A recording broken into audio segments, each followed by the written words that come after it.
En effet, notre position n'a pas changé. Je parle ici surtout sur l'enrôlement. Les gens disent, est-ce qu'il faut aller s'enrôler?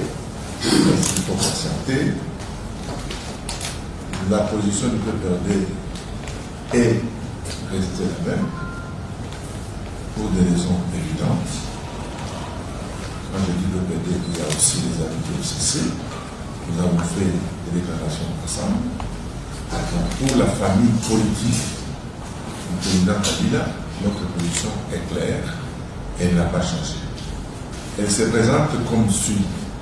Nous voulons et exigeons que les élections soient organisées à la fin de l'année. Il faut qu'il y ait élection en 2023, au mois de décembre. Comme nous sommes dans une année électorale, le président de la République, il est déjà un président sortant. Et que, en décembre, il sera sénateur à vie. Et ces élections-là doivent être inclusives. Donc, nous ne voulons pas qu'on nous présente ici des motifs fallacieux pour dire que tel ne sera pas candidat. On ne peut pas forger des dispositions pour exclure les gens. Ça doit être inclusif, transparent et consensuel. Si on exclut un candidat parce qu'il y a ceci, on interprète mal la Constitution, là, c'est comme si on demande d'appliquer l'article 64 de la Constitution.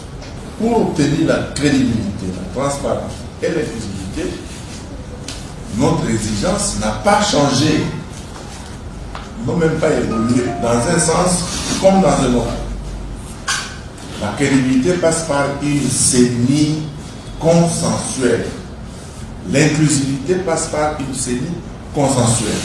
Et elle doit être consensuelle, ça signifie que toutes les parties prenantes doivent être représentées.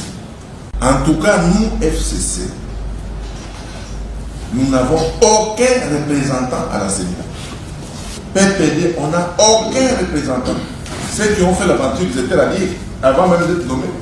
Nous, on a envoyé jusque-là personne. Il faut attendre la signature de Kabila ou quelqu'un qui va signer à la place de Kabila. C'est à ce moment-là qu'on dirait que le FCC est représenté. Nous, on ne connaît pas cette CENI. C'est ça le message fort. On ne reconnaît pas cette CENI. Je vous ai dit que la CENI a pour mission de garantir les intérêts des uns et des autres pour une surveillance mutuelle. Mais nous, on ne peut pas, je vous le dis maintenant officiellement, nous attendons l'enrôlement lorsque la CENI sera inclusive. Nous serons à l'enrôlement lorsque la CENI sera consensuellement montée et comptée et constituée. Nous irons aux élections pour balayer la dictature qui est là. Nous irons aux élections pour balayer ces régimes tribalistes corrompus.